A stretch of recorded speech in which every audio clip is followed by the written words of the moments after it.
Imagine sleeping in a tent, not in a campground with facilities nearby, not somewhere familiar, but deep inside the African wilderness, hundreds of miles from anything resembling civilization. The air is thick and warm. The sounds around you are foreign. Insects hum. Something moves through the tall grass beyond the firelight. You close your eyes and tell yourself it is nothing. You have work in the morning. The railway does not build itself. Then somewhere in the darkness, a sound stops, the kind of silence that feels wrong. And by morning, the man sleeping next to you is gone. No struggle, no scream that anyone remembers clearly, just an empty sleeping space and the cold African dawn pressing in through the tent flap. They find the tracks before they find anything else. Large, unmistakable, pressed deep into the soft earth, leading away from camp and into the bush. Lion tracks. And that is when the fear begins. Not the ordinary fear of a dangerous place, but something deeper. Something that does not go away when the sun rises. Because whatever came into that camp in the darkness knew exactly what it was doing. And it would come back. The year is 1898. The British Empire is at the height of its ambition, and one of its grandest engineering projects is underway in East Africa. A railway line stretching from the port city of Mombasa all the way to Lake Victoria, cutting through some of the most remote and unforgiving terrain on the continent. Thousands of workers, many brought from India, have arrived to lay the tracks. Engineers, labourers, cooks and supervisors, all living in temporary camps that move forward as the railway grows. The landscape around them is extraordinary. Vast golden plains, acacia trees silhouetted against enormous skies, rivers cutting through dry earth. It is beautiful in the way that only genuinely dangerous places can be. The Tsavo region of what is now Kenya sits at the heart of this project. And Tsavo is not gentle. It is hot, dry, and filled with wildlife that has never learned to fear human beings. Elephants, buffalo, crocodiles, and lions all share this territory. The workers know the risks in a general sense. They have been warned, but warnings and reality are very different things, because something in Tsavo is watching the camps. Something has noticed that these strange new arrivals sleep in predictable places, move in predictable patterns, and are surprisingly easy to take.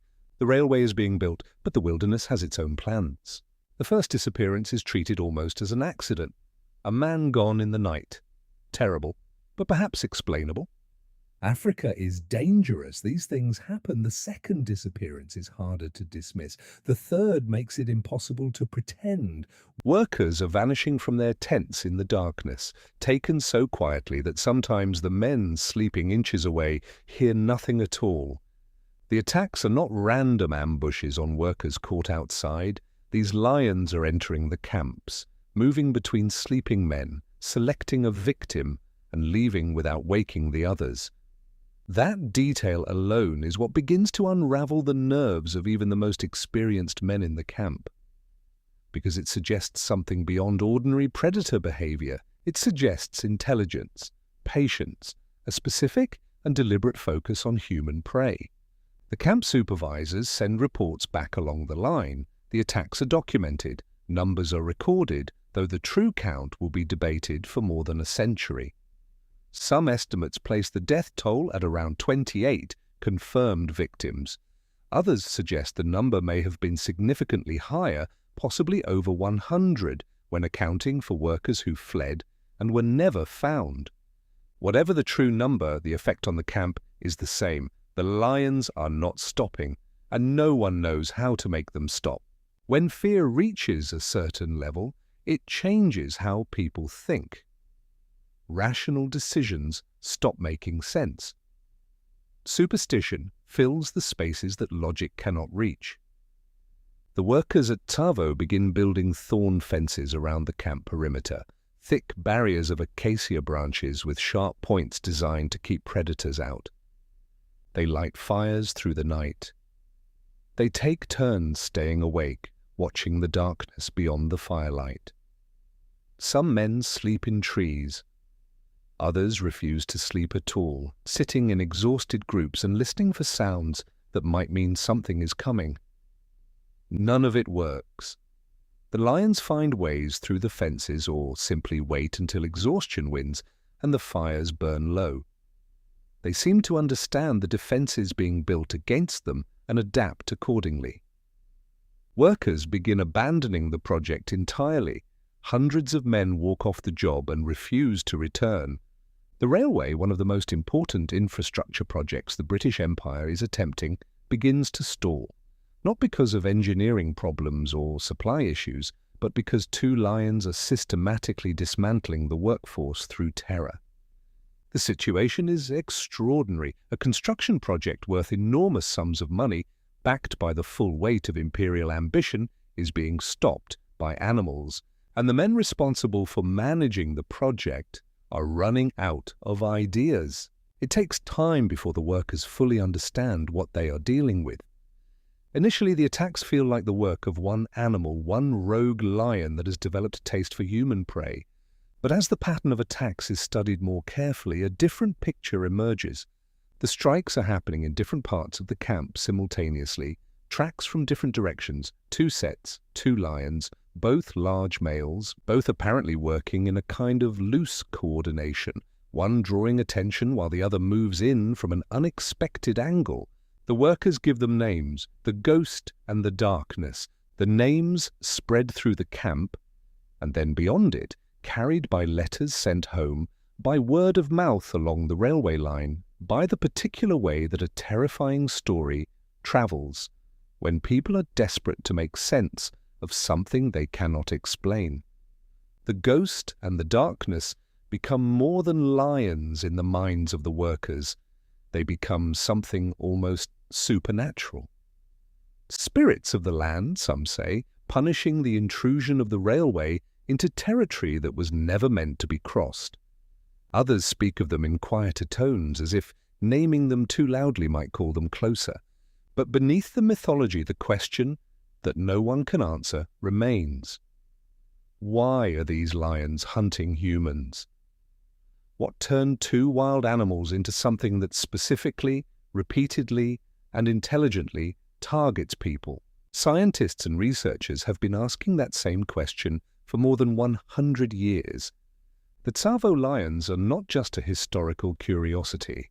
They represent one of the most studied and debated cases of human predation by lions ever recorded. Several theories have been proposed, each supported by some evidence and challenged by other evidence. The most widely accepted explanation involves a combination of factors that came together in a particularly dangerous way. The Tsavo region in 1898 was experiencing significant ecological stress.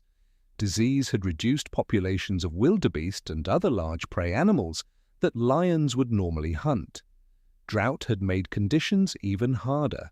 With their usual food sources depleted, the lions may have turned to whatever was available, and the railway camps offered something that wild prey does not: predictability, easy access, large numbers of potential targets in a confined space.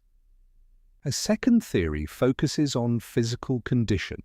Examination of the skulls of the Tsavo lions, which are preserved at the Field Museum in Chicago, revealed significant dental damage in at least one of the animals.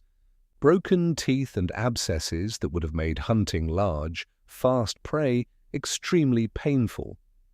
Humans, slower and easier to catch, may have been a practical solution to a physical problem. The truth is, almost certainly a combination of these factors: stressed environment, injured predators, opportunity. And once the behavior began, it continued because it worked. John Henry Patterson was a British military engineer assigned to oversee the railway construction at Tsavo. He was not a professional hunter. He was a builder, a manager, a man more comfortable with blueprints than rifles. But the attacks were destroying his project and killing his workers, and no one else was stepping forward to solve the problem. Patterson began hunting the lions with the systematic approach of an engineer. He built platforms in trees near where attacks had occurred, waiting through the night with a rifle across his knees. He constructed elaborate bait traps, cages designed to lure the lions in and hold them long enough for a shot. He studied the patterns of the attacks, trying to predict where the lions would strike next. The lions seemed to anticipate him. They would approach his position, circle it, and then withdraw. They would ignore his traps entirely. They would strike somewhere completely different from where he was waiting.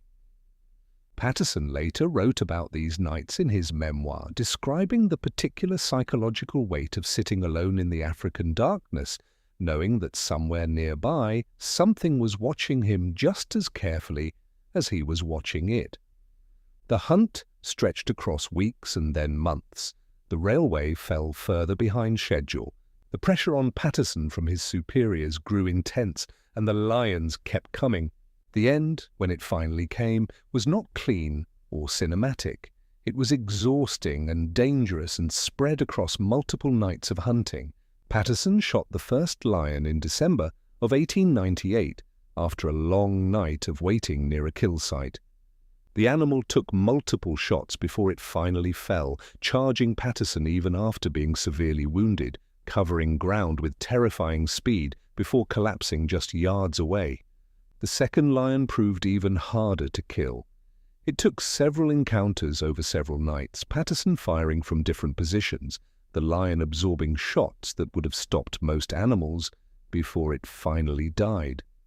When it was over, Patterson measured the lions. They were enormous, among the largest lions ever recorded, and they had no manes, which is unusual for male lions and which contributed to their ghostly, almost unnatural appearance in the firelight.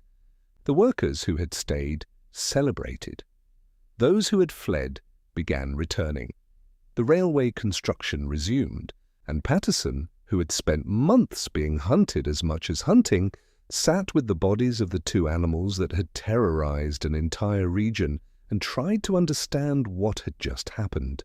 The story of the Tsavo Lions did not end with their deaths. It grew. Patterson wrote a book about his experiences published in 1907, which became widely read and introduced the story to audiences far beyond East Africa. Decades later, a major Hollywood film brought the story to a new generation.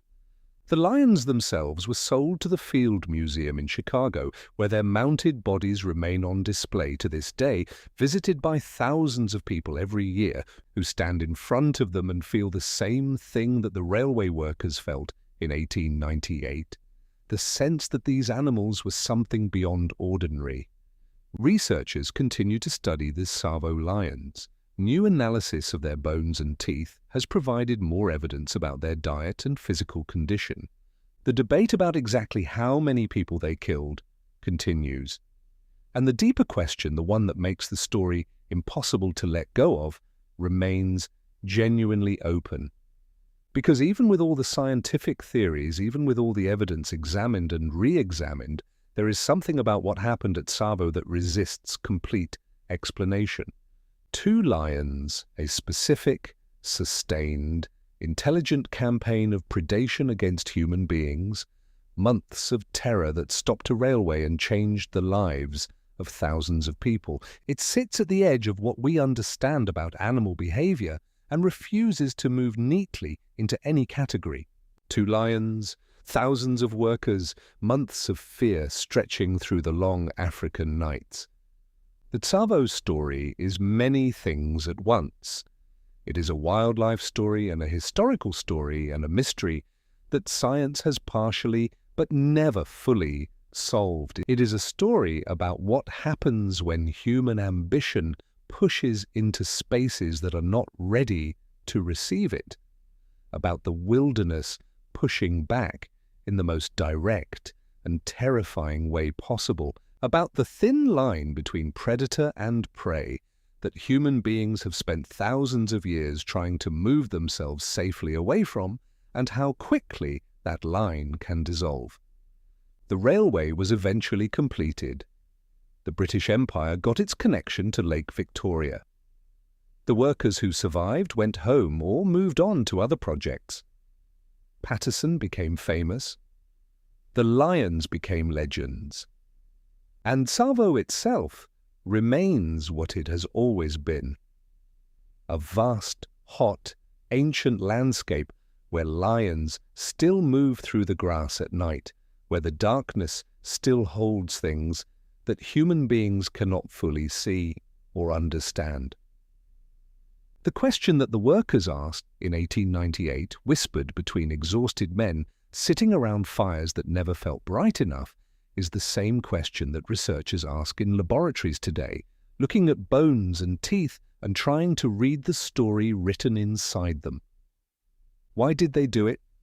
The answer, even now, is not entirely clear, and perhaps that is exactly why the story of the ghost and the darkness has never stopped being told.